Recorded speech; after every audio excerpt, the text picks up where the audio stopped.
Coba.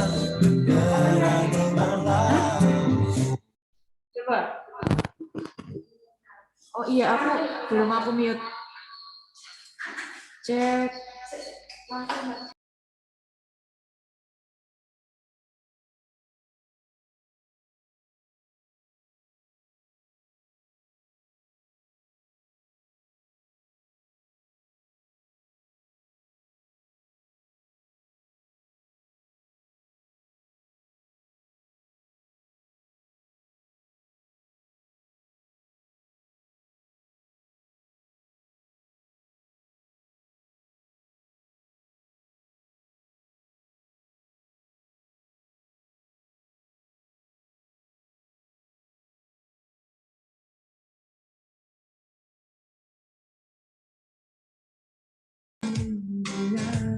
Mute tadi, udah enak.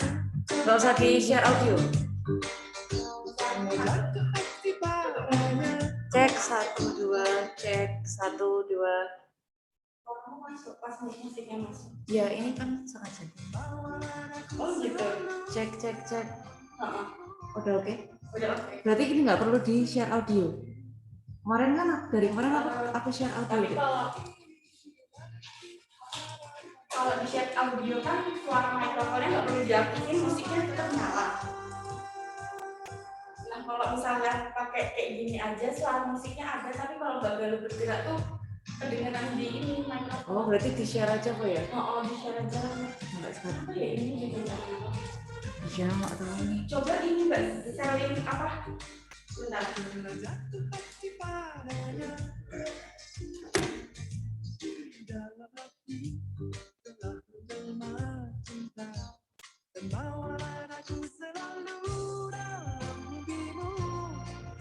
Satu dua.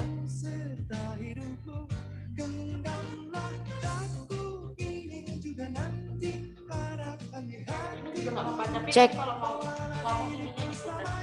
Nggak usah pakai share. Nggak usah. Oke.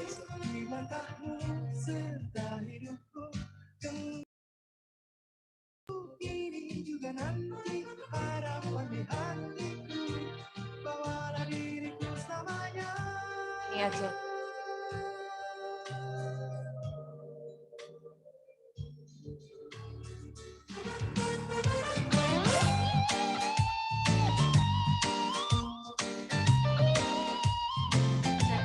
Cek.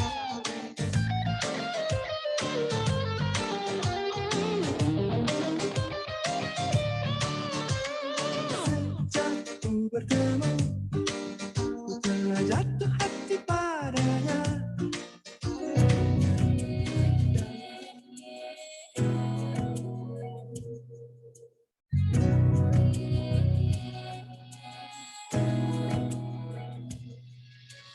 Kini telah ku sadari dirimu telah jauh dari sisi. Ku tahu tak mungkin kembali ku raih, semua hanya mimpi. Ingin ku coba lagi mengulang yang telah terjadi, tetapi semua sudah tak berarti. Kau telah pergi. Adakah kau mengerti kasih rindu hati ini tanpa kau di sisi? Mungkinkah Cek 1. kasih Cek 1. bahwa diri ini ingin memilih Cek. Cek. Cek 1. Cek. Cek. Cek 1. 1. Assalamualaikum. Assalamualaikum. Assalamualaikum. Oh, enggak. Cek.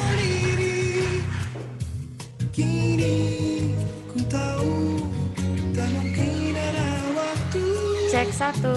Assalamualaikum. Assalamualaikum warahmatullahi wabarakatuh.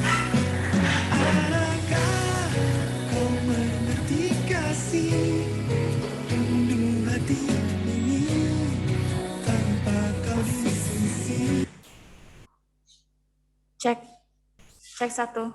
Cek. Cek. Cek. Cek satu. Cek, cek, cek. Assalamualaikum. Berarti oke.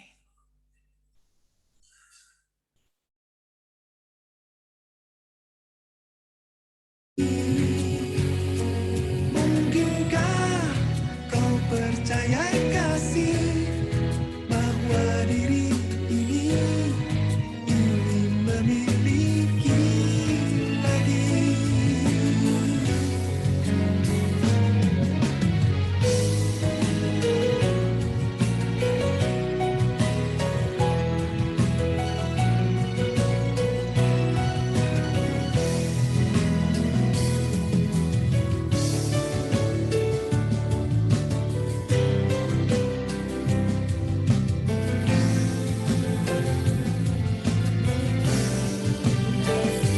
Mungkinkah kau percaya kasih bahwa diri ini ingin memiliki lagi? Mungkinkah kau percaya kasih bahwa diri ini ingin memiliki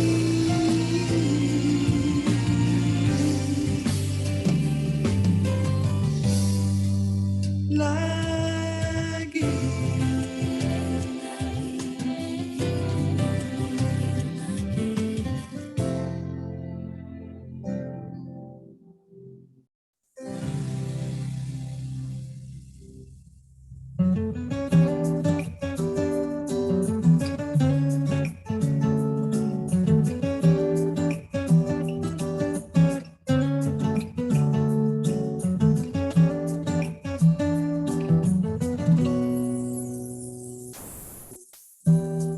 Telah dipertemukanku di sini dengannya sang pujaan hati di tengah dinginnya angin malam yang terasa beratkan nafasku yang terasa tak ingin ku lepas lagi denganmu.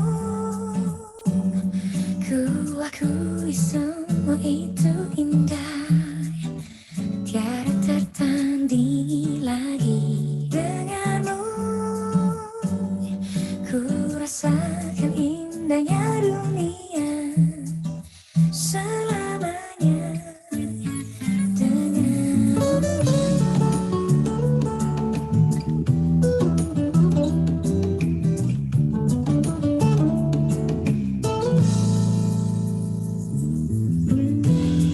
Dia coba menggapai jemariku yang telah terukirkan peluhku, hangatkan ku dengan pelukannya yang terasa, hempaskan periku yang terasa, tak ingin ku lepas lagi denganmu.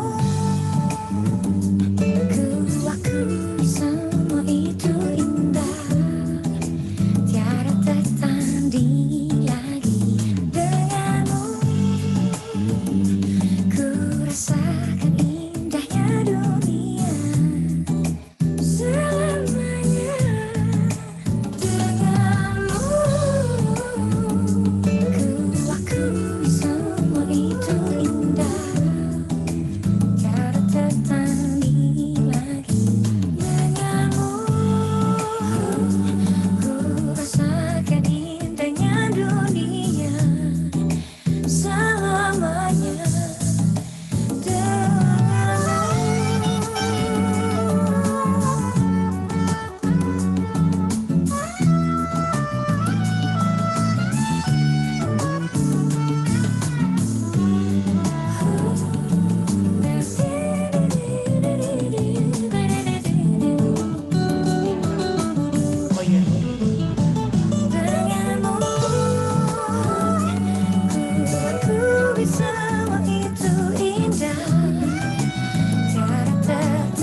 Selamat pagi Bu Mirza. Selamat pagi. Ibu perkenalkan saya Galuh, saya yang nanti akan membawakan acara pagi hari ini. Oh gitu. Oke siap. Tapi Mbak Fasti bisa kan? Sakit Bu, sakit ini nanti kita mulai pukul 7.30 ya Bu. Ya. Ini saya nyeting-nyeting dulu takutnya nanti pas acaranya malah ini belum siap. Sebelumnya terima kasih banyak ya Bu Mirza sudah bersedia untuk berbagi di pagi hari ini. Sama-sama Mbak. Memang harus lebih sering mendiseminasikan pola hidup sehat sekarang ini. Iya ya Bu, ya apalagi kalau pandemi gini juga siklus tubuh kita berubah, pola hidup kita berubah gitu ya. Iya. Ini saya baru selesai isoman loh Mbak. Oh enggak Bu? Iya, satu keluarga. Ya Allah. Memang beda sekali sakitnya COVID itu. Kalau orang bilang flu biasa, gitu ternyata enggak. Responnya enggak. Tapi di rumah atau isomannya di mana Bu? Suami ya yang pertama kena. Terus karena kita tinggalnya di dalam pondok pesantren kan, terus santri-santri udah dikondisikan untuk yang sehat dipulangkan dulu, yang nggak sehat di treatment baru dipulangkan kan gitu. Terus karena banyak ruangan, nah suami juga kepikiran kan sama santri-santrinya, jadi nggak bisa ke rumah sakit, akhirnya cuma dipindahkan ke kamar yang lain. Gitu kan. Tapi kita selalu ada dokter yang datang. Nah kami di rumah sendiri kan berempat sama anak-anak mau ke rumah sakit, saya juga kepikiran kan, lah nanti anak-anak gimana gitu. Ya udah akhirnya istilahnya ya keruntelan di rumah sama-sama berjuang. Cuman kalau anak-anak itu relatif tangguh ya daripada yang dewasa loh Mbak. Oh gitu Bu. Iya, jadi anak saya itu yang setelah bapaknya positif, yang pertama kali kena yang anak nomor 2. Itu cuman demam 2,5 hari. Terus habis itu ada batuk, habis itu anosmia sampai 14 hari. Nah, terus selanjutnya anak saya yang pertama itu cuma panas setengah hari, habis itu ada batuk sedikit, pilek sedikit aja, nggak lama. Habis itu anosmia, yang lamanya anosmianya sampai 14 hari. Nah, habis itu saya Mbak, saya parah lah kalau yang biasa itu pasti parah Mbak. Apalagi saya ada komorbid asma. Wah, itu lama banget saya sampai sekarang aja masih kadang-kadang sesek kan. Nah, terus habis itu anak saya yang paling kecil itu dia gejalanya demam dan muntah semalam. Sampai muntah juga ada ya Bu? Demam dan muntah semalam, habis itu ya sehat tapi anosmia juga. Anosmia sama kalau ada anosmia itu kalau di kami itu kehilangan indera pengecap juga, Mbak.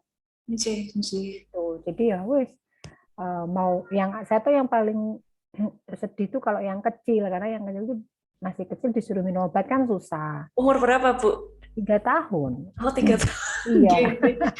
Aduh. Yang gede SMP, yang SD kelas 4, yang tengah, yang kecil kan masih susah disuruh mematuhi itu kan susah. Untungnya cuma satu itu, cuman ya dia yang lama itu pengecap sama makannya baru kembali akhir-akhir ini ya.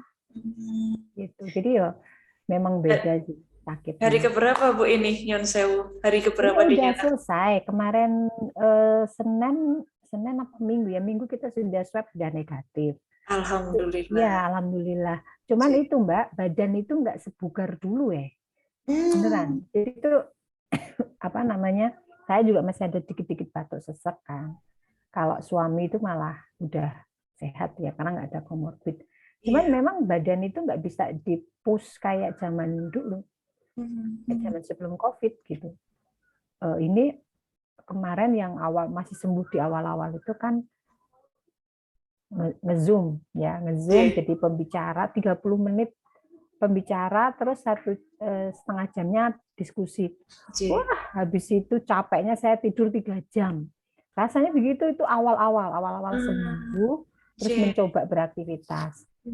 Terus akhirnya yang ini sih sekarang udah mulai bisa mobile, artinya nggak hanya duduk. Kadang saya ngecek di kantor, ngecek. Cuman ya itu capek banget, tidur itu kerasa banget capeknya gitu. Jadi memang apa ya, recovery-nya pelan-pelan. Ya makanya wajar. Ada tuh Mbak cerita-cerita tuh Mbak sampai 2 bulan baru merasa sehat. Ada yang bilang sampai lebih lama dari itu juga ada. Makanya saya Setiap bilang, orang juga sendiri-sendiri ya Bu pemulihannya. Makanya ini juga saya juga berpikirkan kemarin saya sama adik-adik saya Bu, misalkan kalau kemana-mana gitu, ibu saya pesan gitu, kalau kamu itu misalnya kena, itu nggak apa-apa, tapi kalau bapak sama ibu itu ketangguhannya akan berbeda, karena bapak saya juga kebetulan asma Bu. Jangan salah loh Mbak, apa namanya, jenengan pun belum tentu tangguh loh. Karena iya kan ya Bu ya. usia dewasa, iya. Jadi tuh gini, unik ya. Sekarang kita lihat yang paling viral kan sekarang Deddy Corbuzier. Iya Bu, enggak badai sitokin. Ayo, kena juga, makanya dia protes sama dirinya sendiri sama Tuhan. Nggak bisa Mbak, nggak bisa diprediksi. Benar-benar nggak bisa sekuat apa kita mengenali ini apa namanya, virus dalam tubuh kita. Ini benar-benar virus baru soalnya gitu loh. Jadi yang komorbid sih sudah pasti akan lebih memburuk ya. Kalau itu pun gini kemarin tuh ceritanya. Kan teman-teman kantor itu kan tahu kalau saya itu komorbid asma, ya kan? Terus sudah nge-push saya, ayo ke rumah sakit. Saya tuh nggak bisa, saya tuh punya anak 3, saya kan gitu kan. Terus Bu Emi kan terus hubungin saya. Udah Mbak Mirza yaudah kalau memang mau di situ, tapi Mbak Mirza tak kirim obat yang hanya bisa didapatkan kalau di rumah sakit dan itu memburuk gitu kan. Ya udah, akhirnya saya dikirim obat itu. Setelah itu agak lumayan itu Mbak, bisa tidur. Coba itu setiap malam nggak bisa tidur, ya Allah. Kayak virusnya itu hidup gitu loh Mbak. Kita itu melawan virus itu sampai nggak bisa tidur. Ditambah juga pikiran-pikiran kita memikirkan anak-anak juga gitu juga menjadi. Dan mungkin kalau anak-anak berpacunya sama rasa bosan juga ya Bu ya. Anak-anak kan pengennya keluar main-main juga ya Bu. Yang kecil Mbak, itu kapan kita pergi ke Indomaret lagi? Keinginannya sederhana ya Bu ya, ke Indomaret. Tapi soal makan serius loh Mbak, nanti mungkin bisa kita bahas ya. Boleh Bu, boleh. Kalau kita kan pandemi kayak gini harus kepedulian ya Mbak ya, harus kepedulian. Orang yang kena COVID itu nggak mampu masak Mbak, ininya nggak bisa ngerasa. Pertama energi juga nggak punya. Itu benar-benar kepedulian sosial dari lingkungan yang care. Nah, alhamdulillah saya dapatkan itu, dan ternyata somehow saya pernah dikirimi fried chicken. Itu memperburuk keadaan benar Mbak.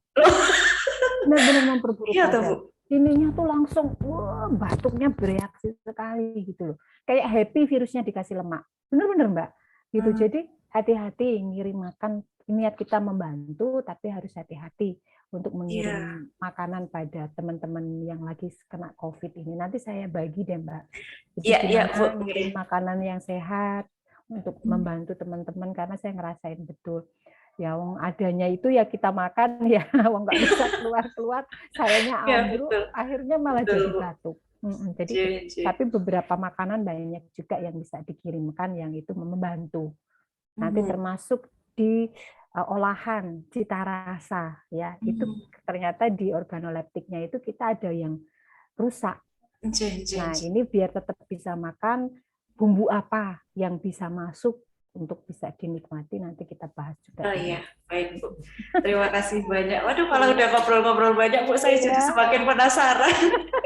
Oh iya Bu, nyun sewu untuk nanti. Ini saya sengaja kasih jeda nanti di 30 menit, saya nanti ngomong ke Bu Fastinya. Untuk 30 menit pertama nanti saya akan kasih jeda untuk beristirahat satu lagu. Mungkin nanti Ibu sakit ngunjuk dulu atau gimana gitu. Ibu nyun sewu ini Bu Mirza itu Bu Mirza, HST itu Hapsari Sakti Titis Penggali. Ya, betul. Okay. Ya Bu. Ibu saya mohon Mohon izin untuk cek audio dulu sambil nunggu Bu Fastinya. Nanti insya Allah jam 7:30 kami mulai. Ya. Mohon izin ya Bung Ge. Ya, siap.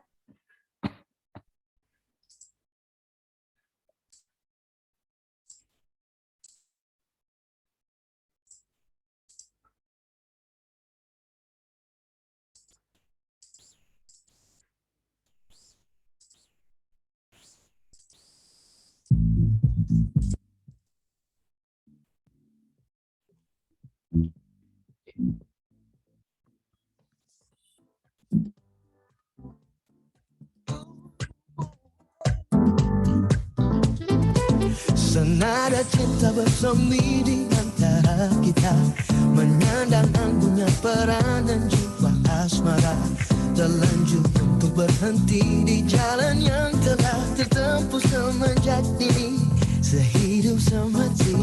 Kian lama kian pasrah ku rasakan jua, janji yang terucap tak mungkin terhapus saja.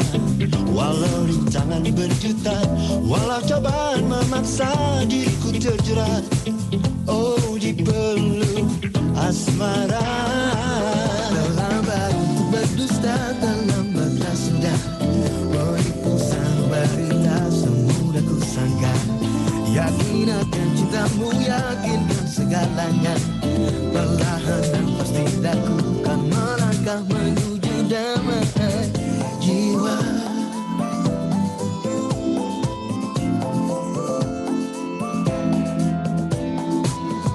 Bersama dirimu terbebas dari nestapa, dalam wangi bunga cita, cinta dan bahagia. Walau rintangan berjuta, walau cobaan memaksa diriku terjerat, peluk asmara.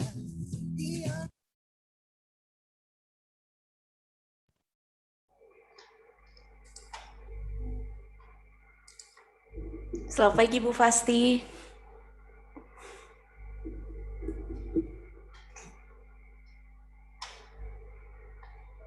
Dengar nggak suaraku? Selamat pagi Bu Fasti.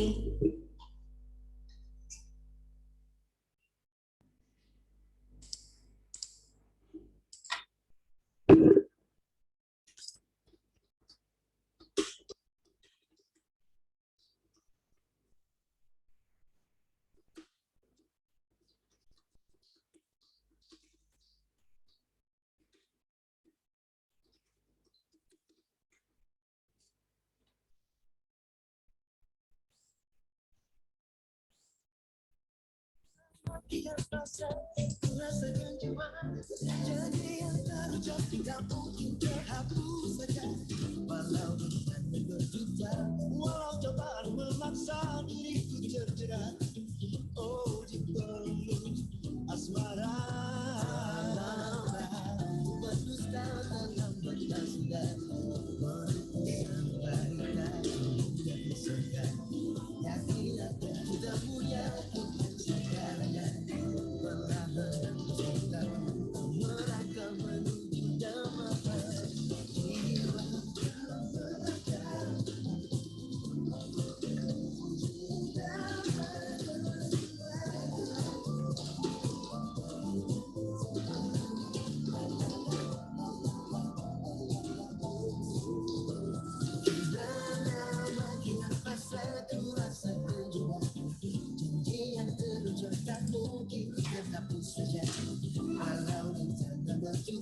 Walau cobaan memaksa diriku terjerat,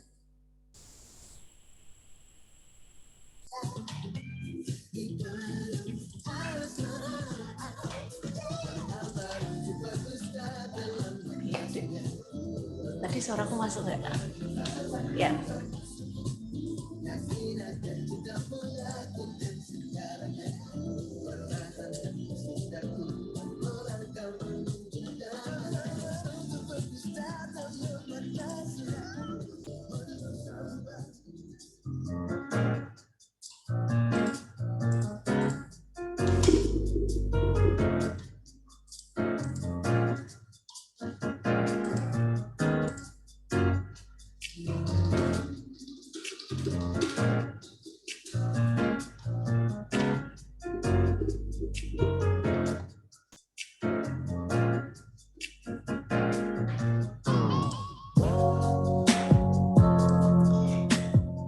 Pemirsa Radio Indonesia Sehat mendekatkan kampus UGM ke rumah. Selamat pagi Sobat Sehat, senang sekali pagi hari ini kita berjumpa lagi di Bincang-Bincang Santai di edisi hari ini. Pagi hari ini 26 Agustus 2021. Tak terasa udah mau akhir bulan, sudah mau menyambut bulan September nih ya Sobat Sehat. Semoga Anda hari ini sehat ya seperti namanya. Sobat Sehat, sehat secara fisik dan juga secara mental. Dan pagi hari ini Sobat Sehat kita akan berbincang, mengenali dan juga mungkin mengoreksi tentang diet atau pengaturan pola makan yang baik dan juga benar itu seperti apa. Bersama dengan narasumber kami, Ibu Dr. Mirza Hapsari Sakti Titis Penggalih, Sarjana Gizi, Master of Public Health, PhD dari Departemen Gizi Kesehatan FKKMK UGM.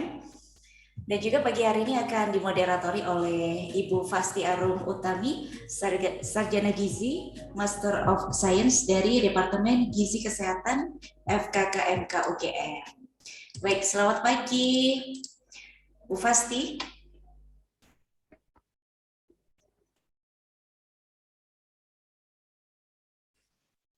Selamat pagi, Mbak Galuh.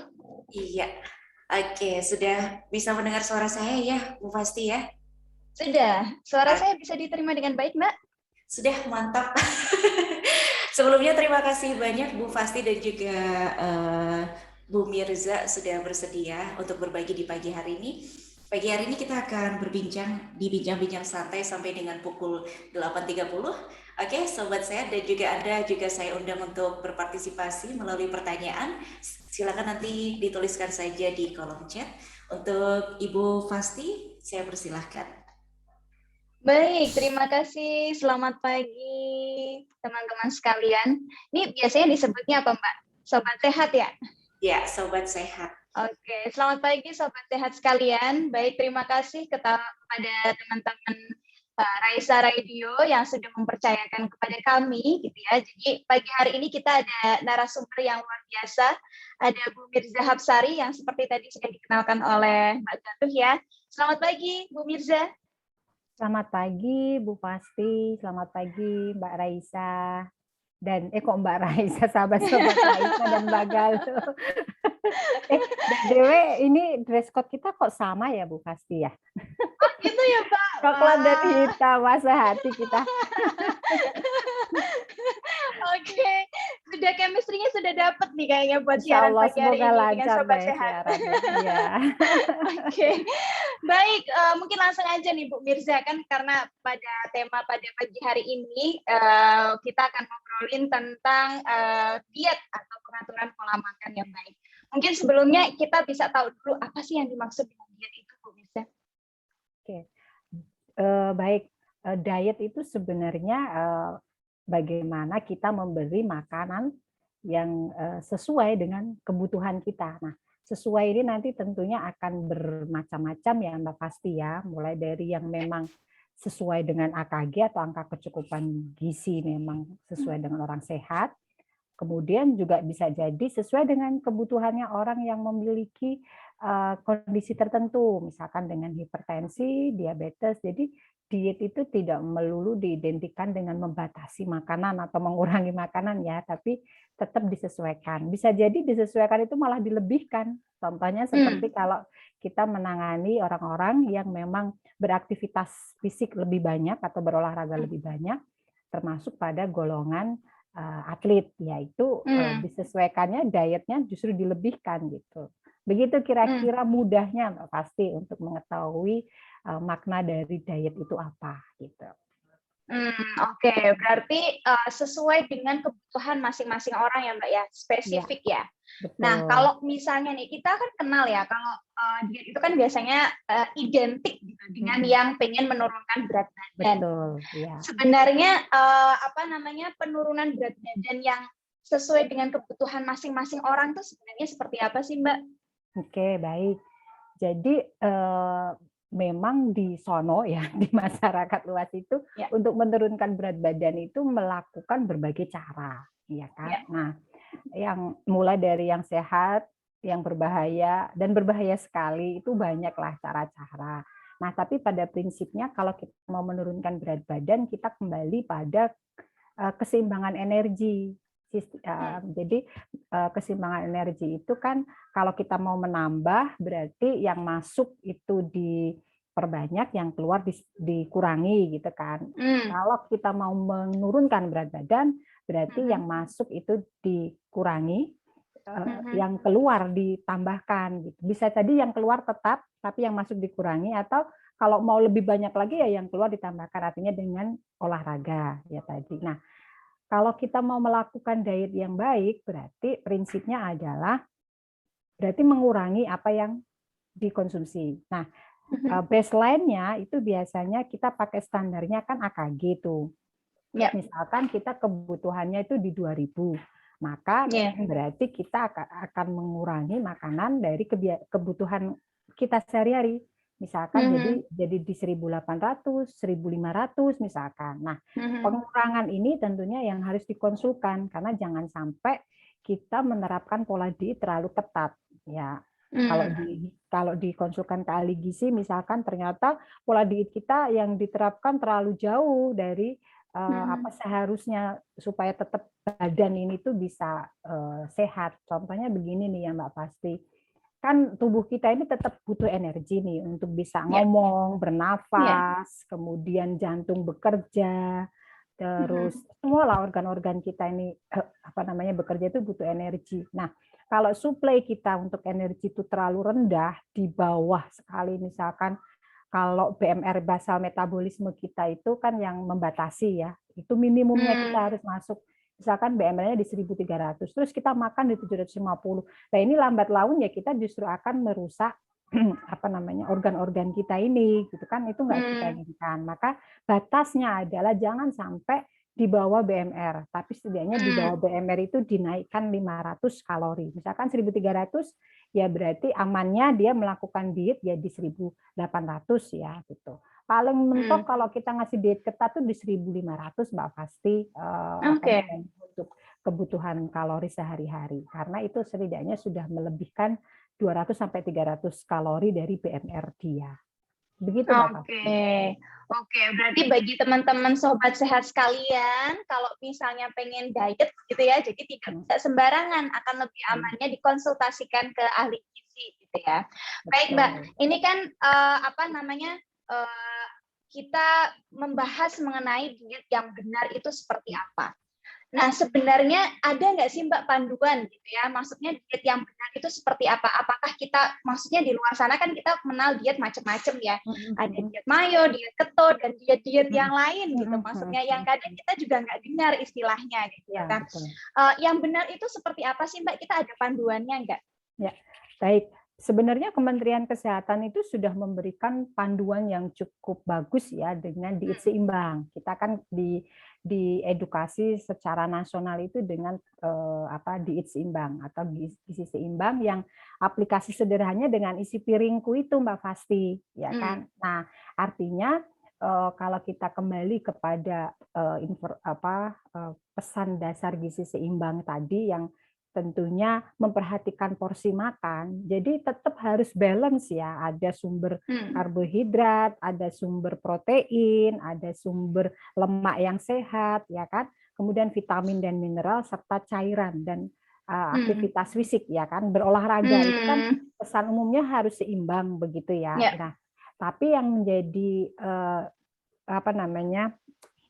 seninya di bidang memenuhi makanan itu berapa porsi yang harus diambil untuk masing-masing orang, karena kan ternyata porsi saya mungkin dengan porsi ibu hamil, porsi lanjut usia, porsi anak-anak akan berbeda ya kan. Nah, ini yang perlu kita ajarkan dan kita sesuaikan berdasarkan kebutuhan masing-masing golongan usia tadi gitu Mbak Pasti. Jadi sudah ada itu pesan dasar gizi seimbang, artinya itu dipenuhi sumber-sumber. Kalau sumbernya kayaknya kan kita kalau karbohidrat banyak kan kenal nasi ya, tapi kan sebenarnya ada roti juga, ada kentang, ada umbi-umbian, itu semua juga sumber karbohidrat. Jadi jangan sampai kita bilang saya belum makan nasi, padahal tadi pagi sudah makan roti gitu ya. Saya belum berasa makan, padahal itu sudah masuk. Atau malah begini, cukup unik nih Mbak Fasti, kalau di Iya. Indonesia makannya itu isi piringnya itu kan harusnya Iya. tadi ya mewakili lima sumber tadi ya. Tapi Iya. di Indonesia itu isi piringnya itu nanti nasi, Iya. kemudian sayurnya itu mie, lauknya sambal kentang gitu kan. Nah itu pada pasbur Mantap itu. semua.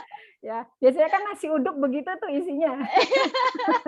Ini Mbak Galuh sambil evaluasi nih kayak kita Mbak ketawa-ketawa ini. Gitu kan. Nah, ini jangan gitu lah, harus Iya. ada yang mewakili tadi ya, salah satu dari sumber karbohidrat, Iya. kemudian dari protein ya, bisa protein nabati, bisa protein hewani. Sumbernya kalau nabati tahu tempe, kacang-kacangan ya. Kemudian kalau yang hewani bisa telur, bisa ayam, bisa daging ya. Iya. Kemudian ikan-ikanan juga yang murah juga cukup banyak ya sekarang. Iya.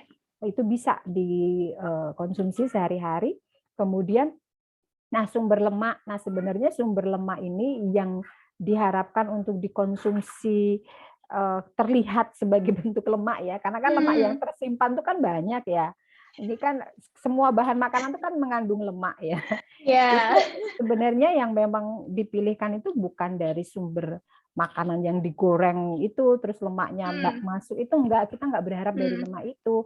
Misalkan kalau mau konsumsi tuh lemak sehat tuh ya ada dari buah alpukat, kemudian olive oil misalkan, kemudian omega 3 dan ADHA, itu sumber yang memang kita masukkan gitu ya. Tapi jangan sampai masakan kita itu terlalu over, justru gorengan semua, kalau enggak bersantan kental semua, itu sumber lemak yang harusnya kita batasi gitu ya, kita batasi, enggak kita jadikan makanan sehari-hari gitu.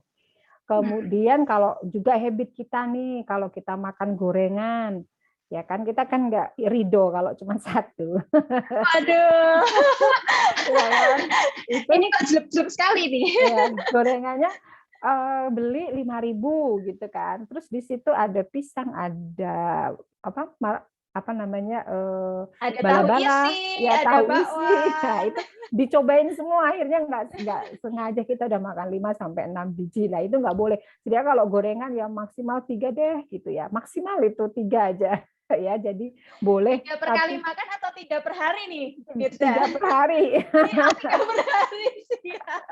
Ya, jadi itu yang harus dikendalikan gitu, karena lemak-lemak yang masuk di situ jauh lebih besar dan berbahaya kalau masuk ke tubuh kita. Buah dan sayur ya.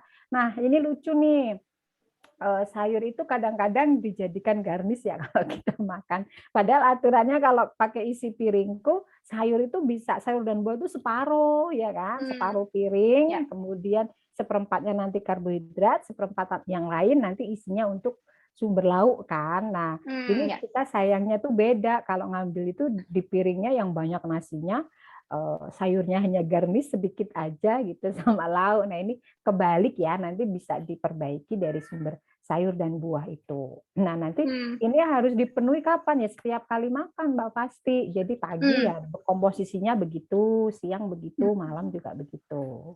Kira-kira gitu deh kalau kepingin. Jadi sebenarnya intinya kalau merujuk pada diet-diet yang di luar, misalkan diet Mediterranean, itu kan sebenarnya kembali lagi diet yang mengedepankan sayuran, buah, ya kan? Ada sumber protein yang dipakai dan olahan ya. Teknik mengolahnya jauh berbeda dengan teknik olahan kita di Indonesia. Jadi mereka kan misalkan menambahkan olive oil itu sifatnya untuk menumis gitu loh, bukan untuk mencelupkan dan menggoreng penuh gitu kan, enggak ya.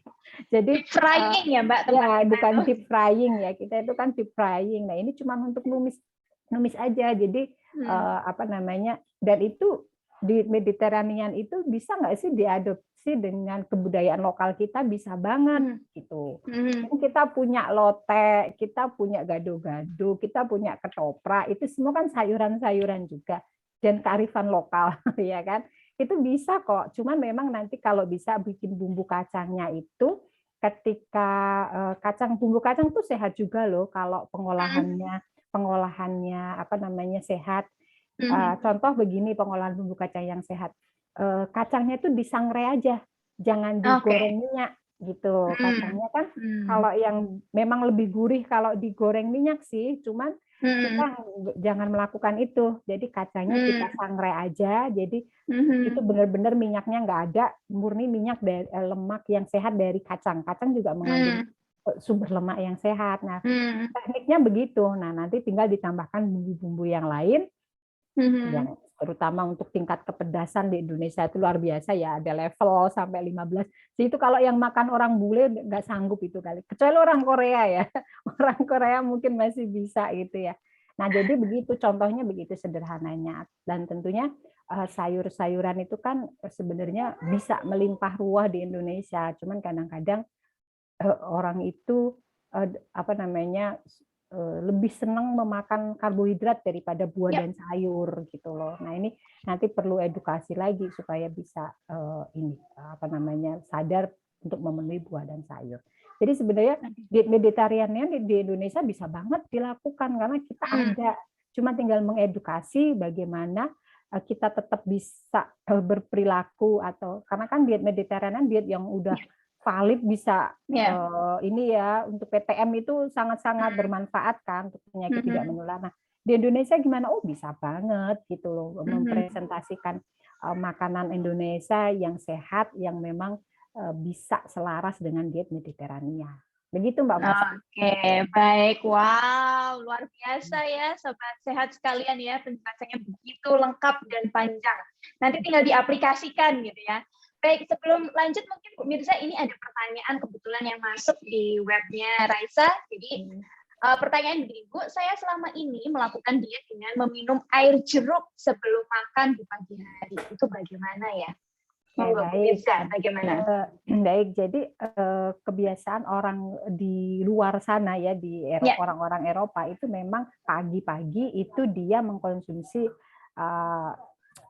minuman jeruk ya, itu memang habit di sana. Tapi fungsinya di situ bukan untuk diet ya, fungsinya di situ untuk meningkatkan metabolisme. Jadi ya, untuk meningkatkan metabolisme dalam rangka supaya nanti kalau kita makan di pagi hari itu apa namanya makanan yang kita asup itu bisa segera cepat untuk dimetabolisme dan bisa segera digunakan untuk sumber energi dan aktivitas sehari-hari. Jadi itu tidak ada hubungannya dengan perilaku diet, artinya oh biar lemak-lemak larut atau apa, itu enggak gitu ya. Jadi terbakar rontok semua gitu. Ya, itu enggak ada teori itu. Jadi untuk bisa membakar simpanan lemak satu-satunya cara hanya dengan berolahraga sampai 60% HR max. Kalau enggak melakukan itu nggak kecungkil itu lemak yang ada yang ada di simpanan itu gitu, dan tentunya dengan diimbangi diet seimbang tadi ya gitu. Itu jadi kalau kembali ke pertanyaan tadi, itu fungsinya untuk meningkatkan metabolisme sehingga sarapan pagi kita itu bisa cepat di breakdown untuk menjadi sumber energi dan bisa mensupport aktivitas kita selama pagi ya sampai menjelang siang, nanti kita akan masuk lagi untuk makan siang. Begitu Mbak Fasi. Oke. Menarik ini Mbak. Mungkin ini lanjutan dari pertanyaan yang tadi ya. Apakah setiap kali sebelum konsumsi makanan itu kita mengonsumsi air jeruk atau air perasan jeruk gitu ya? Atau cukup di pagi hari saja gitu? Kemudian porsinya itu seberapa gitu Mbak? Oke, baik. Oh ya, baik. Jadi gini juga ya, mesti dilihat lambung kita, kualitas lambung kita ya. Kalau lambung kita pada orang-orang yang punya gastritis, GERD itu jelas nggak bisa. Itu jelas nggak applicable ya. Kalau ada orang yang mah parah, gastritis, terus GERD apalagi ya, itu nggak applicable, artinya nggak bisa itu dikasih yang metode itu. Ini kita ngomong pada skup orang yang sehat, ada masalah dengan lambungnya. Nah, sebenarnya memang setiap pagi hari itu memang menjadi kebiasaan ya, itu bagus kalau memang bisa. Apakah perlu setiap apa namanya makan kita bisa mengkonsumsi jeruk ya sebelum ataupun sesudahnya ya kan, air jeruk itu dari sisi fungsi pemenuhan kebutuhan vitamin dan mineral itu bagus juga itu, mau sebelum ataupun mau sesudah. itu bisa kalau memang diperuntukkan di setiap waktu makan. Cuman masalahnya kadang-kadang kan kita bosen ya kalau sampai 3 kali sehari minum jeruk gitu. Bosen nggak sih?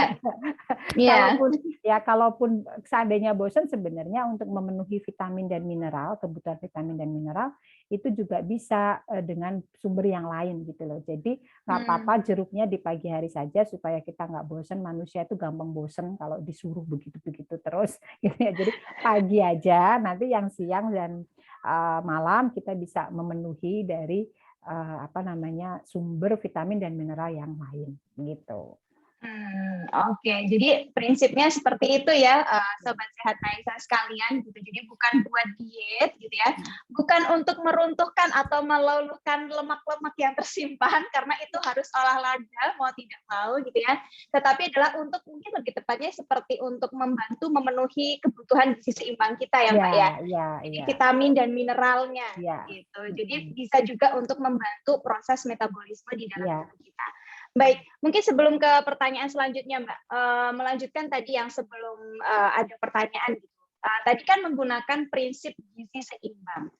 Nah, dari Mbak Mirza menyebutkan isi piringku gitu. Dan sebenarnya porsi-porsinya gitu, Mbak, ada panduannya nggak? Misalnya sumber karbohidrat itu harus sekian porsi, sayuran sekian porsi gitu. Jadi yang lebih istilahnya bisa diaplikasikan lebih mudah gitu bagi Sobat Sehat Raisa sekalian. Baik, terima kasih Mbak Wasti. Porsinya memang ada panduannya ya, dan itu kalau untuk karbohidrat kita bisa mengambil 3 sampai 4 porsi sehari, tergantung keadaan masing-masing. Kemudian artinya 3 sampai 4 porsi sehari ini kan kita membagi waktu makan itu ada di pagi, siang, dan malam. Nah, berarti di setiap waktu makan ini kita mengambil setidaknya 1 porsi, 1 porsi, 1 porsi. Ya kan? Nah, kenapa ada lebihnya 1 misalkan? Itu bisa dimanfaatkan untuk snack misalkan. Snack pagi atau snack sore itu bisa. Nanti kan pasti biasanya kita kalau snack ada sumber karbohidratnya ya, entah itu roti, itu sumber karbohidrat juga. Kemudian buah pisang itu juga karbohidratnya cukup tinggi juga. Jadi bisa istilahnya dipakai untuk memenuhi itu. Nah, 1 porsinya karbohidrat itu paling gampangnya ya Mbak Fasti, kalau ngambil nasi itu ya 1 centong lah. Ya, 1 centong itu sudah dihitung 1 porsi. Jadi nanti jangan kayak saya dulu waktu pertama kali belajar gizi ya, lucu sekali itu saya juga jadi geli gitu ya. Waktu belajar pertama itu saya disuruh membawa pisang goreng 1 porsi gitu. Kan saya catat itu. Kemudian besok paginya saya ngebawa pisang goreng 5 buah pisang goreng. Terus terus sama kakak kelas saya ditegur dong Mbak Fasti, loh kok kamu bawa 5, kan cuma disuruh 1 porsi. Ya ini porsi saya bilang gitu dengan polosnya. Saya bilang gitu dengan polosnya. Tapi karena memang itu tahun pertama saya belajar gizi, jadi lucu sekali gitu. Nah, ini pun mungkin terjadi di masyarakat kita karena mengukurnya, lah porsi saya tuh biasanya segitu, gitu porsinya. Biasanya ngambilnya 2,5 centong, itu 1 porsi saya gitu. Padahal aturannya 1 porsi itu 1 centong gitu. Nah, ini juga nanti ternyata harus diajarkan Mbak Fasti supaya masyarakat tahu 1 porsi yang dimaksud itu adalah 1 centong nasi. Lah nanti kalau kita ngambil mie itu atau mungkin ngambil kentang itu juga ada satu yang dikatakan 1 porsi itu ada. Kalau kentang itu 2 butir yang sedang itu ya, itu kemudian kalau mie itu sekitar ya kalau kita beli mie instan yang 1 kotak itu ya itu 1 porsinya. Jadi bukan yang standar loh ya, bukan yang double ya, kan ada yang mie double ya. Nah, itu bukannya itu dikatakan double-nya tambah nasi nih Bu. Nah itu dia, itu 1 porsinya ya. Jadi karbohidrat seperti itu. Nah kemudian protein ya, sumber protein itu kan ada hewani, ada nabati. Sebenarnya memang lebih bagus di setiap waktu makan selalu ada ya kan. Tapi maksudnya kombinasi nih. Tapi kalaupun mau salah satu itu boleh. Misalkan di pagi hari cuman protein hewaninya saja. Ya, misalkan yang paling mudah telur ya, itu boleh gitu. Dan nanti siang baru ada hewani dan nabati. Kemudian nanti yang malam bisa juga ada hewani dan nabati. Jadi 2 sampai 3 porsi untuk masing-masing sumber ya. Jadi 2 sampai 3. Tapi itu nanti yang penting didistribusikan di setiap waktu makan. Itu protein. Nah, sayur itu lebih banyak ya, bisa sampai 3 sampai 4 ya, 3 sampai 4 porsi sehari sayur dan buah karena harus selalu ada di setiap waktu makan plus selingannya. Kalau bisa itu justru buah dan sayur gitu ya. Misalkan kalau kita mau selingan ya salad itu juga bisa dipakai selingan ya, atau buah segar itu juga selingan. Jadi selingan-selingan sehat itu yang seperti itu ya apa namanya pilihannya. Jadi itu bisa diberikan di setiap waktu makan dan porsinya memang lebih dibanyakin di sayur dan buah supaya bisa memenuhi karena kalau diminimumkan yang segini aja kadang nggak terpenuhi kan di Indonesia. Nah, maka edukasinya memang kalau bisa itu di setiap waktu makan dengan porsinya itu setengah piring tadi ya, memang lebih besar ukurannya daripada untuk karbohidrat ya dan untuk yang protein.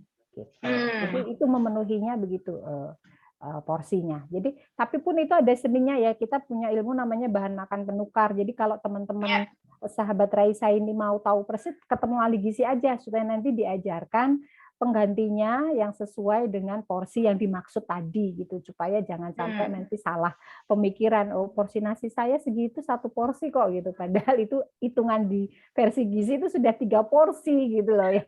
Oke. Hati sekali untuk itu.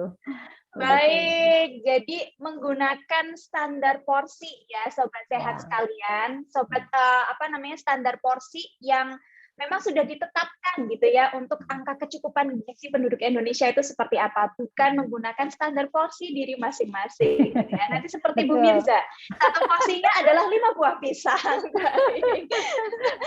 Baik, ini Bu Mirza ada pertanyaan lagi dari website. Bilangnya gini, menarik sekali Ibu pembahasannya, bagaimana mengatur pola makan saat pandemi seperti ini. Karena banyak yang menyarankan untuk memperbanyak vitamin C dan D. Terima kasih. Oke, baik. Jadi kalau tadi yang disarankan untuk memperbanyak vitamin C, itu sebenarnya kita bisa tingkatkan dengan konsumsi buah-buahan dan sayur ya. Dan ini nggak usah perlu khawatir selama kita sehat loh ya. Jadi kan ada 2 kondisi sebenarnya di pandemi, orang yang benar-benar sehat, orang yang benar-benar sakit tapi tanpa gejala ya, kena COVID tanpa gejala, ada yang COVID sudah dengan gejala yang tingkatannya pun dari ringan sampai berat gitu. Nah, otomatis treatment untuk pemenuhan tadi yang dimaksud vitamin C dan D itu juga harus dilihat kondisi gitu. Kalau kondisi orangnya sehat, saya kira dengan memenuhi makanan seimbang yang tadi kita sudah bahas di awal, itu sudah cukup kok untuk bisa memenuhi kebutuhan vitamin C, apalagi vitamin D dengan berjemur itu juga bisa. Kalaupun nggak percaya diri, misalkan vitamin D-nya itu kurang karena memang kalau di luar negeri vitamin D itu sudah menjadi fortifikasi di semua bahan makanan. Jadi di susu ada fortifikasi vitamin D, serealnya ada fortifikasi vitamin D. Jadi masyarakatnya memang sudah tersuplai vitamin D without suplemen gitu loh, karena sudah terfortifikasi. Nah, kalau di kita kan sebenarnya kebutuhan untuk maintenance orang sehat itu kan cuma 400 ya, 400 IU. Kita nggak pede bahwa makanan kita itu nggak support dengan vitamin D, ya nggak apa-apa sih taking suplemen, tapi 400 IU aja, nggak usah yang tinggi-tinggi gitu. Itu kalau perspektif saya loh ya, karena memang di Indonesia ini tidak ada makanan yang terfortifikasi vitamin D gitu. Kalau di luar negeri, Mbak, ya bahkan susu pun tidak ada. Coba deh nanti kita cek labelingnya ya, itu nggak ada yang fortifikasi vitamin D. Gitu. Jadi murni-murni vitamin D yang ada di situ gitu. Nah, kalau di luar, kenapa mereka nggak sampai taking suplemen too much? Karena sudah disupport di semua bahan makanan di sana itu ada fortifikasi vitamin D-nya gitu. Nah, ini mungkin nanti peran pemerintah sih yang bisa untuk mengambil kebijakan baru terkait vitamin D ini. Nah, tapi kalau kita sudah ada sakit dinyatakan positif COVID tapi tidak ada gejala, ya mau nggak mau untuk saving ya, untuk menjaga diri kita. tambah suplemen itu boleh menurut saya loh ya, tambah suplemen Hmm. boleh karena benar-benar karena saya kemarin juga habis selesai isoman ya Mbak Pasti, itu memang Hmm. beda deh flu-nya, si virus COVID ini masuk ke tubuh kita itu beda responnya, memang beda sekali. Untuk kehati-hatian ya, untuk kehati-hatian boleh, untuk apalagi kalau yang sudah plus gejala ya mau nggak Mhm. mau itu treatmentnya memang harus dilakukan untuk antisipasi karena bahkan dokter pun juga belum tahu yang terbaik seperti apa ngasih Ya. treatment. Maka kalau untuk preventif hal-hal yang mencegah hal buruk, saya kira itu sudah oke. Nah, untuk diberikan seperti saya kemarin ya mau nggak mau, kalau pas biasa sebenarnya saya nggak sampai seperti itu, nggak sampai gila suplemen, nggak, ya udah makan sehat gitu aja. Tapi pas begitu saya sekeluarga kena, kemudian ini ya mau nggak mau untuk preventif supaya tidak menjadi buruk, ya harus masuk itu suplemen gitu. Nah, alhamdulillah tidak sampai ke rumah sakit ya. Yang di rumah sakit ya lebih gila-gilaan lagi itu untuk treatmentnya. Jadi kenali dulu keadaan kita. Kalau memang masih baik-baik aja, ya udah pola makan sehat itu sudah sangat membantu kita untuk menjadi baik ya. Yang viral aja Deddy Corbuzier yang sudah melabeli dirinya orang yang menerapkan hidup sehat jatuh juga kan. Artinya ya ini tetap harus kenali diri kita masing-masing, dan untuk pencegahan saya kira lihat keadaan kita. Kalau memang masih sehat-sehat, pola hidup sehat aja dengan makanan-makanan seimbang bisa. Tapi kalau ada dinyatakan positif meskipun tanpa gejala, ya kita tambahkan itu tidak ada masalah. Begitu Mbak Pasti. Oke, baik. Jadi memang perlu dilihat ya, sobat sehat sekalian gitu ya. Apakah memang kondisi kita itu sedang baik-baik saja, sehat gitu ya, atau memang kita dalam kondisi sakit? Karena memang kalau misalnya sakit, mungkin kebutuhan kita juga lebih tinggi ya, Bu Mirzi. Bisa ya, oke, baik. Baik, sobat sehat, ini seru sekali obrolannya gitu ya, tetapi mungkin kita ada jeda terlebih dahulu gitu ya, jadi kita akan kembali ke Mbak Galuh dulu. Monggo Mbak Galuh. Baik, terima kasih banyak Ibu Fasti dan juga Bu Mirza. Menarik sekali ya Sobat Sehat pembahasannya. Yang menarik adalah kita jadi mengoreksi nih. Yang namanya snack pagi dan sore, kalau snack bagi saya itu gorengan itu snack. Ternyata yang dimaksud Bu Mirza itu snack itu pisang.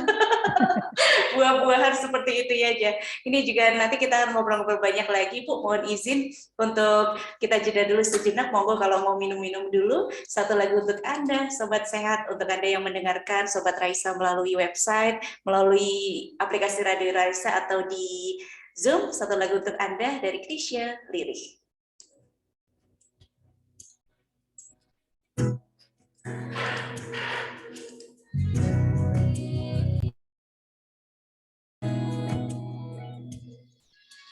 Kini telah ku sadari dirimu telah jauh dari sisi. Ku tahu tak mungkin kembali ku raih, semua hanya mimpi. Ingin ku coba lagi mengulang yang telah terjadi, tetapi semua sudah tak berarti. Kau telah pergi. Adakah kau mengerti kasih rindu hati ini tanpa kau di sisi? Mungkinkah kau percaya kasih bahwa diri ini ingin memiliki lagi? Ku sadari kembali ternyata semua hayal diri. Kini ku tahu tak mungkin ada waktu untuk mencintaimu lagi. Adakah kau mengerti kasih rindu hati ini tanpa kau di sisi? Mungkinkah percaya kasih bahwa diri ini ingin memiliki lagi.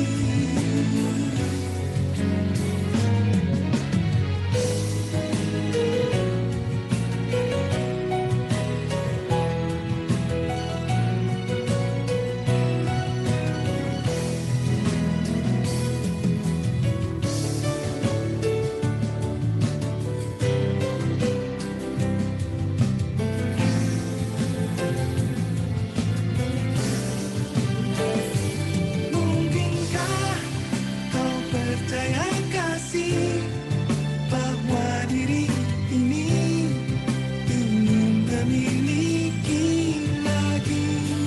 Mungkinkah kau percaya kasih bahwa diri ini ingin memiliki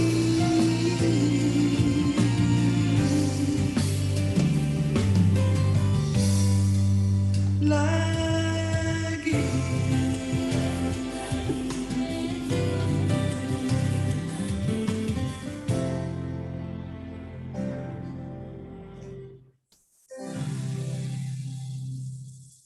Oke, satu lagu dari Krisya, almarhum Krisya tadi mengantarkan kita untuk sedikit bernostalgia ya, Sobat Sehat, untuk berbincang-bincang santai di pagi hari ini. Baik, saya kembalikan kepada Bu Fasti. Monggo Bu. Baik, terima kasih Mbak Galuh. Selamat datang kembali Sobat Sehat Raisa. Mungkin kita melanjutkan pembicaraan ya, perbincangan kita pada pagi hari ini yang sangat menarik dan mungkin sambil evaluasi gitu ya bagi Sobat Sehat Raisa sekalian. Baik itu yang ingin mengetahui informasi untuk pola hidup sehat, pola makan yang baik, atau mungkin ada beberapa mahasiswa yang sedang mencari ide penelitian. Tadi mungkin dari Bu Mirsa sudah menyebutkan belum ada loh makanan yang difortifikasi vitamin D itu bisa menjadi ide penelitian gitu bagi teman-teman sekalian yang sedang bingung mungkin dengan tugas akhirnya. Baik Bu Mirsa, mungkin kita melanjutkan ya perbincangan kita pada pagi hari ini gitu ya. Tadi kan kita sudah membahas mengenai suplemen, kemudian pola makan yang baik, kemudian bagaimana kita memenuhi kebutuhan kita gitu ya. Nah sekarang itu ke fenomenanya di masyarakat kita gitu ya. Bagaimana cara memenuhi kebutuhan tersebut gitu ya. Padahal kadang kan kita kalau misalnya melihat tadi penjelasan kan kayaknya seolah-olah kita dituntut harus menyediakan terus gitu makanan yang sehat.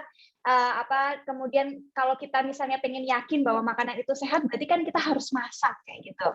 Nah, kalau misalnya nih kita nggak bisa masak gitu ya, harus mengandalkan sekarang kan banyak sekali aplikasi-aplikasi online kayak gitu. Kemudian kalau yang disebutkan makanan sehat sama Bu Mirza tadi salah satu contohnya ada gado-gado, ada lotek kayak gitu. Kalau kita misalnya melihat kayaknya aplikasi makanan sehat itu aja gitu. Kadang dibandingkan dengan penyetan tuh lebih banyak yang jual penyetan Ibu Mirza. Jadi bagaimana Ibu cara memenuhi kebutuhan makanan sehat kita sehari-hari kalau misalnya kita ada kendala tidak bisa masak misalnya. Terutama untuk teman-teman yang kos ya mungkin ya. Ya. Oke, baik. Wah, ini relevan sekali pertanyaannya sebenarnya tidak pada kendala yang bisa masak dan tidak ya Mbak Fasti, tapi pada orang-orang isoman ya, pada orang isoman itu kemarin yang saya rasakan sekali. Seandainya pun dia punya tenaga untuk memasak, itu kan sensorinya rusak ya, hilang sensorinya. Jadi itu mau masak aja bingung, itu dibumbuin kayak apa itu nggak nyambung, apalagi ininya ya penciuman juga nggak bisa. Jadi memang itu yang fisiknya masih kuat ya. Nah, yang fisiknya lemah, jangankan suruh masak gitu ya, orang suruh jalan aja tuh keliengan gitu karena pusing sekali memang ya. Jadi artinya memang ini sekalian aja deh tipsnya buat teman-teman yang isoman juga buat teman-teman yang sebenarnya sehat tetapi memang ada kendala untuk tidak masak dan mengandalkan online food. Nah, sekarang itu sebenarnya kita melek aja deh, lihat pilihan makanan sehat itu ternyata cukup banyak. Saya kemarin juga waktu isoman amazed juga karena kan saya tidak punya kekuatan untuk memasak, saya tidak punya juga untuk merasakan masakan, itu nggak bisa. Bingung mau masak tuh apa. Nah, saya tuh dibantu oleh teman-teman di luar sana, termasuk Mbak Fasti ini juga membantu saya. Ya, jadi banyak yang mengirimi makanan yang memang kalau yang ngirimin teman-teman gizi itu sehat-sehat ya yang dikirimkan gitu. Tapi kalau yang Kalau nggak sehat nanti takutnya murtad ini, Mbak. karena pernah juga ya, saya tadi udah ngobrol sama Mbak Galuh tuh Mbak Fasti. Jadi pernah juga dikirimi ya karena sepengetahuan dia ya, dan itu memang dikirimi fried chicken gitu ya, fried chicken. Jadi karena adanya itu kami makanlah sekeluarga gitu ya pada saat isoman kemarin. Akhirnya ini tenggorokan tuh kayak wah, si virus tuh kayak dancing banget di sini gitu ya. Jadi batuknya itu luar biasa. Jadi memang harus hati-hati sekali mengirimkan makanan pada orang isoman, dan ini kayaknya juga berlaku pada orang sehat sebenarnya gitu. Sesensitif itu si virus itu dengan makanan berlemak tinggi. Ya, pada saat yang saya rasakan itu memang benar-benar kalau sampai ada beberapa teman-teman gizi mengulas bahwa inflamasi food itu juga akan memperparah kondisi COVID, itu betul. Ternyata saya merasakan betul. Jadi harus hati-hati mengirim makanan. Nah, saya mau cerita nih teman-teman kemarin yang mengirim makanan sehat-sehat ke saya, itu juga wah membantu banget. Pertama, makanan sehatnya yang dikirim untuk orang COVID itu kan sebenarnya dia punya keterbatasan rasa, hanya rasa asam yang bisa dia rasakan, hanya rasa asam, ya. Jadi yang kecut-kecut itu bisa dia rasakan, dan rasa manis. Yang lainnya nggak bisa merasakan yang lain-lainnya. Jadi hanya asam dan manis. Maka ketika kita dikirimi makanan salad, itu pasti lezat buat orang isoman. Ya, jadi saladnya mau salad sayur, mau salad buah itu menyehatkan buat dan bisa dimakan oleh orang-orang yang kena COVID. Kalau bicara orang sehat, kayaknya semua makanan sehat gitu aja ya, Mbak. Pasti ya. Kita ngomongin orang yang COVID aja nih, karena lebih. Nah, makanan manis seperti selat Solo yang Mbak Fasti kirim itu masuk di lidah saya, gitu ya. Jadi selat Solo itu kan manis tuh, tapi ada asamnya dari si ini ya, dari yogurt, apa sih kok yogurt sih Mbak Fasti yang putih-putih itu apa? Iya, mayonya. Mayonya ya, mayo itu kan ada asamnya. Itu masuk. Jadi plus ada sayuran-sayurannya kan di situ. Jadi silahkan GoFood makanan itu masuk dibuat orang-orang COVID. Cita rasanya masuk gitu. Nah, itu contoh. Jadi nah, kalau untuk nasi ya, mau nasi merah, nasi putih, sebenarnya kalau nasi merah kan lebih ada tasty manisnya ya kan. Nasi merah itu lebih enak untuk orang COVID daripada nasi putih. Nasi putih hambar. Ya, nasi putih hambar. Ya, nasi merah itu lebih cocok untuk orang-orang COVID karena lebih ke cita rasanya supaya dia ada nafsu makan. Sebenarnya nafsu makannya hilang karena dia nggak bisa ngerasa gitu loh. Nah, jadi tekniknya adalah gimana ngasih makanan yang bisa dirasa oleh mereka gitu. Nah, salah satunya itu ya, salah satunya kemarin yang dikirimkan Mbak Fasti, jadi cerita kita ya Mbak, buka dapur kita. Itu makanan itu memang bisa. Nah, jus buah itu pilih buah-buahan yang ada asam. Jadi kayak buah naga itu masuk. Jeruk itu masuk. Ya, jeruk itu masuk. Pisang itu memang membantu, tapi bosen karena nggak lama-lama rasanya itu nggak cocok di lidah. Lama-lama rasanya itu kayak membosankan di lidah kita, itu nggak. Yang bisa stabil sampai saya sembuh itu yang bisa diterima buah naga, yang ada anggur itu luar biasa masuk ya, buah-buahan anggur. Jadi itu dan itu sekarang kan bisa disuplai online semua ya tuh. Kemudian buah apa lagi ya yang bisa itulah pokoknya yang rada-rada masam-masam itu bisa dikonsumsi. Nah, kemudian dari sisi penyediaan lauk nih, ya kan, kalau tadi kan karbonya udah pilihannya, terus beberapa tipe masakan ya itu bisa, salad buah, sayur itu pasti bisa karena ada asamnya ya di situ. Nah, ternyata kemarin saya juga mendapat kiriman ya berbagai ungkep ya, berbagai masakan ungkep, semacam kayak sei sapi ya. Ya, tapi memang minyaknya ini yang harus diukur-ukur sendiri ya, karena kan tetap ada bumbu pedas itu enak buat orang COVID memang ya Allah, karena memang berbumbu tajam ya, berbumbu tajam itu enak untuk orang COVID ya. Jadi dikasih ungkepan ayam, dikasih ungkepan pepes ya, pepes itu kan enak ya, sehat. Pepes itu kan sehat, itu cocok ternyata buat orang COVID karena masakan dengan olahan rempah yang tinggi itu bisa dirasakan enak oleh penderita COVID. Nah, tapi memang tidak harus digoreng gitu ya. Bisa nanti ungkepan-ungkepan itu bisa dipanaskan kembali dengan kukus atau bisa dipanaskan kembali di atas teflon atau kalau punya microwave ya tinggal dipanasi di microwave gitu. Jadi makanan-makanan seperti itu sekarang juga sudah banyak catering, resto yang menyediakan yang bisa di-online-kan tanpa harus kita memasak, tinggal dipanasi seperti itu. Saya juga kenalnya baru pas COVID kemarin loh, jujur Mbak Fasti, karena kan selama ini masak sendiri ya, masak sendiri. Nah, pas COVID kemarin saya tuh kayak clueless, saya tuh harus ngapa ya, saya bingung, saya mau makan apa gitu kan. Terus padahal masih ada anak-anak yang harus saya kasih makan kan. Nah, ternyata referensi saya jadi makin banyak gara-gara sakit kemarin, dapat kiriman dari banyak teman.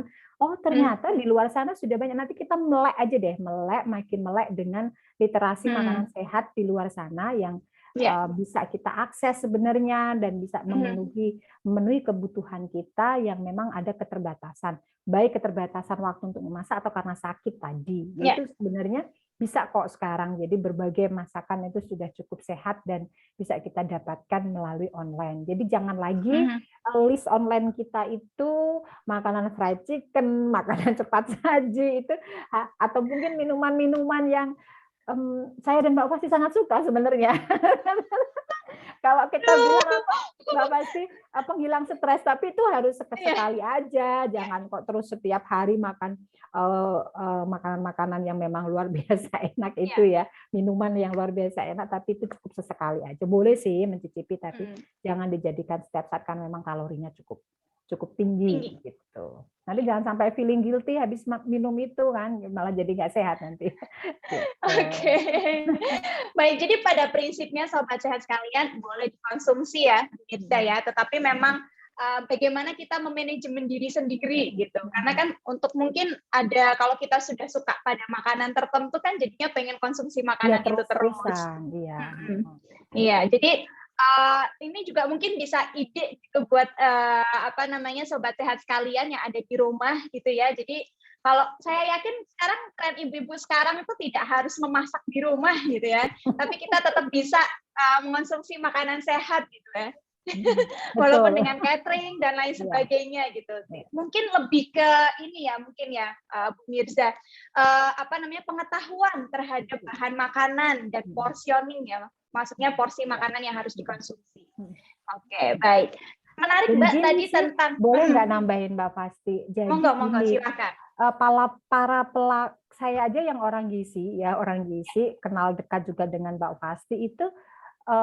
Mungkin juga karena kesibukan nggak bisa intens mengetahui mana sih restoran sehat gitu ya, mana sih catering sehat itu sampai dan pas sakit sampai clueless juga gitu loh. Artinya tuh begini, karena kan makanan sehat ini biasanya yang mengakses juga orang-orang yang sudah paham. Nah artinya mungkin nanti ke depan Mbak Fasti kan juga malah jadi saran ini ya, membina UKM makanan sehat kan. Nah ini bisa bisa digencarkan lagi promosinya. Dan ternyata memang kayak saya aja kenal setelah dikenalin sama Mbak Fasti kan gitu. Jadi memang masyarakat itu sebenarnya butuh tapi kadang nggak tahu. Itu kata kunci yang saya alami sendiri karena saya biasa masak gitu ya. Jadi butuh tapi nggak tahu gitu loh. Jadi ini gap ini harus segera diselesaikan supaya nanti masyarakat di luar sana juga bisa mendapatkan yang sehat meskipun dari catering maupun resto yang lain begitu. Oke, baik. Oke, mungkin melanjutkan dari tadi Mbak. Tadi membicarakan tentang makanan sehat untuk para pasien yang sedang isoman mungkin ya. Ada nggak sih Mbak prinsipnya perbedaan gitu ya antara untuk pasien yang sedang isoman dengan pasien sehat itu sendiri sih Mbak? Untuk makanannya apakah ada diet tertentu? Baik. pasien-pasien yang isoman. Ya, jadi kalau kita bicara diet, memang prinsipnya TKTP sih ya. Tetap itu karena ada perubahan masalah kesehatan yang memang itu harus disupport supaya recovery-nya bisa lebih baik. Itu prinsipnya TKTP. Kemudian yang kedua, jelas meskipun TKTP harus menghindari makanan yang menimbulkan inflamasi atau memperburuk inflamasi. Kita tahu kan COVID itu kan memang memicu badai inflamasi di dalam tubuh kita. Nah, makanan-makanan yang mengandung yang bisa menyebabkan inflamasi, contohnya yang gorengan, lemak, makanan-makanan berlemak tinggi, kemudian makanan instan, ya kan, yang tinggi gula, garam, lemak ya, gula, garam, lemaknya yang ekstra tinggi itu harus benar-benar tidak diberikan pada saat kita sakit COVID gitu ya. Nah, kemudian yang selanjutnya adalah cita rasanya. Jadi maupun TKTP kalau cita rasanya nggak sesuai dengan kondisi orang COVID itu yang nggak akan masuk meskipun baik sekalipun. Jadi tadi perhatikan bahwa orang COVID itu yang hilang itu sensor garam ya sama sensor sensor garam sih ya, yang masih bertahan asam sama manis, sehingga kalau supaya yang sensor garam itu tetap bisa masuk, maka pembumbuannya yang dipertajam gitu. Ya, jadi rempahnya lebih dikuatkan, bumbu bawang, bumbu ininya lebih diperbanyak supaya dia bisa menikmati makanan itu sebagaimana seharusnya gitu. Kalaupun bukan micinnya yang diperbanyak, bukan micinnya ya, pembumbuannya. Wah, itu malah makin bahaya nanti demi meningkatkan sensorinya, garam yang kita tambahkan banyak banget padahal itu tetap tidak terasa oleh kita, kan malah jadi bahaya kan gitu. Jadi lebih ke pembumbuan rempah-rempahnya itu, kemudian pilihannya yang sauri, yang buah-buahan yang rada kecut ya, asam gitu. Terus makanan juga kan bisa ya, sayuran dimodifikasi dengan kalau bikin salad itu sebenarnya lebih relevan loh untuk orang-orang COVID. Selain sehat, vitamin, antioksidannya juga cukup tinggi. Dressingnya itu masuk sebenarnya. Dressing salad itu yang bermacam-macam itu sebenarnya masuk untuk lidah orang COVID. Jadi lebih ke sana sih prinsipnya TKTP, tapi tetap harus milih bahan makanan yang sehat, menghindari bahan makanan yang menimbulkan inflamasi, dan pembumbuan ya, pembumbuan ini diperhatikan sekali supaya bisa tetap masuk dan dirasakan enak oleh pasien-pasien COVID. Begitu Mbak Fasti. Oke, baik. Jadi prinsipnya adalah TKTP, tinggi kalori, tinggi protein ya, pemirsa sekalian ya. Jadi mungkin juga perlu dipertimbangkan cita rasa dari makanan tersebut gitu. Jadi kalau misalnya masalah bumbu, mungkin di tempat kita nggak ada masalah ya Mbak, karena kalau misalnya makanan tradisional itu kan sudah banyak sekali yang bumbunya beraneka ragam seperti itu. Bahkan bumbu di kita sangat kaya lah rempah-rempah di Indonesia gitu. Baik.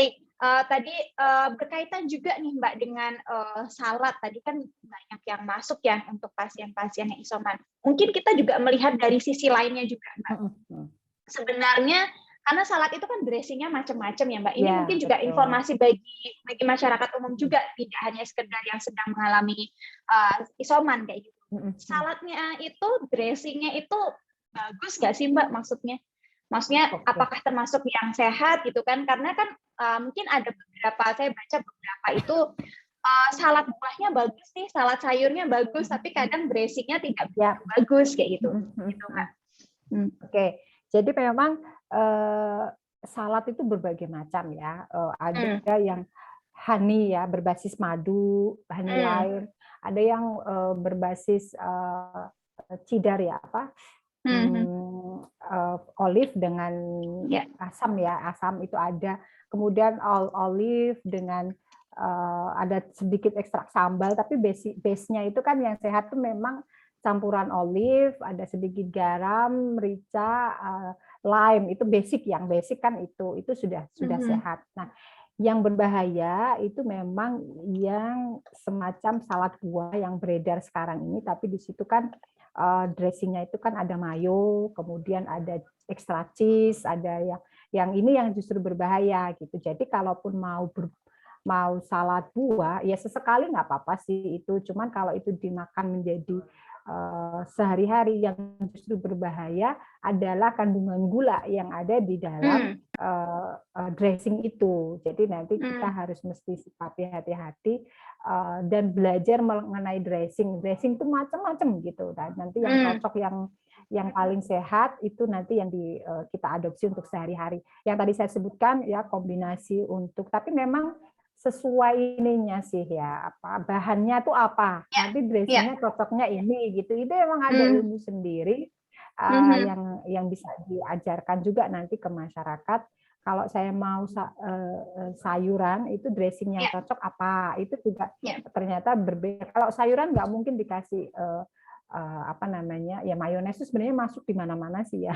Tetapi kalau lebih sehat, lebih baik kalau yang sayuran itu dressingnya yang berbasis dengan olive oil, kemudian ada lime, dan itu lebih enak. Sedikit madu sih boleh gitu ya, untuk rasa manisnya itu bisa. Jadi itu pelajaran sendiri sih Mbak, pasti ahlinya nih karena di kuliner ya.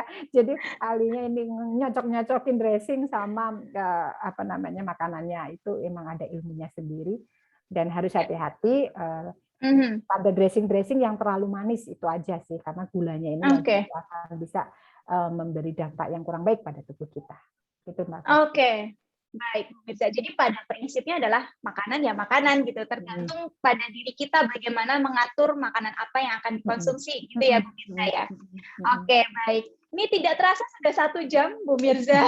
Iya ya. Kita diberikan waktu 1 jam untuk ngobrol-ngobrol sehat pada pagi hari ini. Mungkin sebelum kita closing gitu ya, penutupan, mungkin ada apa namanya saran dari Bu Mirza untuk sobat sehat Raisa sekalian. Oke, baik. Terima kasih Mbak Fasti. Jadi untuk closing-nya ini, pesan-pesan saya adalah kesehatan itu mahal harganya ya akhir-akhir ini. Dan salah satu hal yang mendukung kita memiliki kesehatan yang optimal adalah olahraga dan makan. Yang makan, nanti mungkin ada sesi khusus ya kita ngebahas olahraga ya.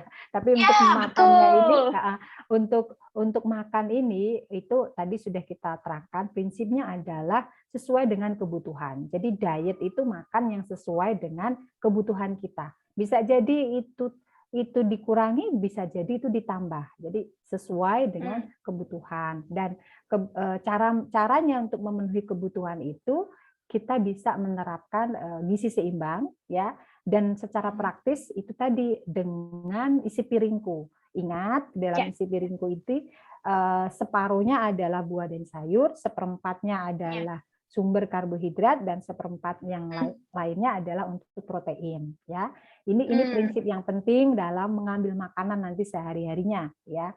Dan kemudian jangan lupa untuk terus mengkonsumsi minuman ya yang sesuai dengan kebutuhan, dan tentunya olahraga yang mungkin nanti dengan Raisa juga kita bisa membahas khusus tentang olahraga dan aktivitas fisik, terutama di tengah pandemi ini ya, yang semua punya keterbatasan, padahal itu menjadi kebutuhan yang penting untuk dilakukan oleh kita semua. Begitu sih Mbak Fasti, semoga sehat selalu untuk sahabat Raisa. Oke, baik. Terima kasih Bu Mirza. Wow, ini kita baru membahas mengenai makanan ya. Padahal yang namanya pedoman gizi seimbang itu tidak hanya makanan teman-teman sekalian, tetapi juga ada aktivitas fisik yang tadi disampaikan sama Bu Mirza.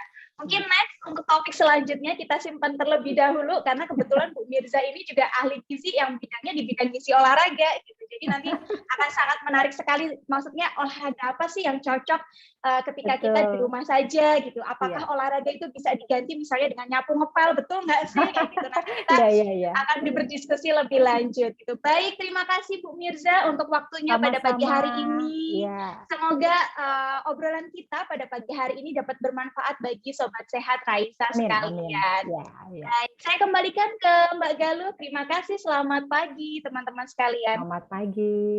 Pagi. Terima kasih banyak kepada Bu Fasti, dan juga terima kasih banyak Bu Mirza atas ilmunya, sangat luar biasa sekali ya sobat sehat. Kita mungkin jadi tahu nih, mengevaluasi kemarin kita melakukan apa, dan ke depan kita mungkin sudah bisa merubah apa yang perlu kita perbaiki, mana yang perlu direplikasi gitu ya. Semoga bermanfaat sobat sehat, dan juga tadi ada tips-tipsnya nih ketika kita mau membantu teman-teman kita yang sedang isoman, kira-kira jenis makanan apa aja yang bisa kita berikan gitu, tidak boleh sembarangan juga ya, takutnya niatnya baik tapi malah memperparah keadaan kan jadi nggak mau juga gitu ya.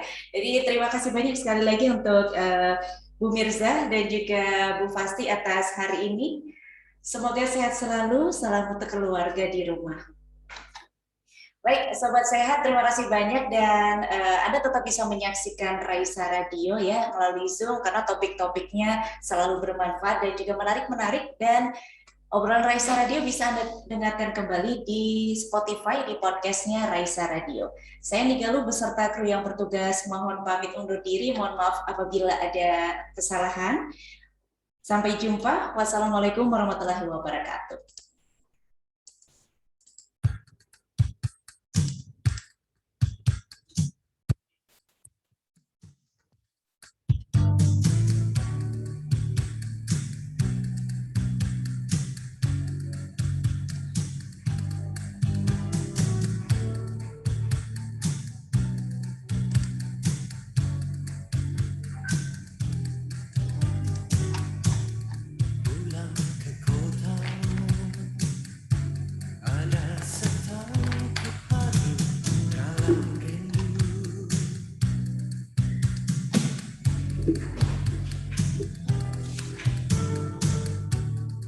Masih seperti dulu, tiap sudut menyapa bersahabat, penuh selaksa makna.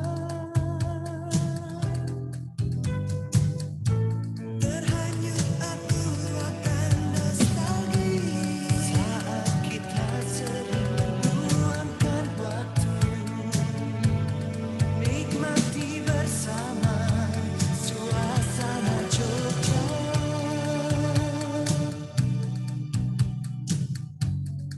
Di persimpangan langkahku terhenti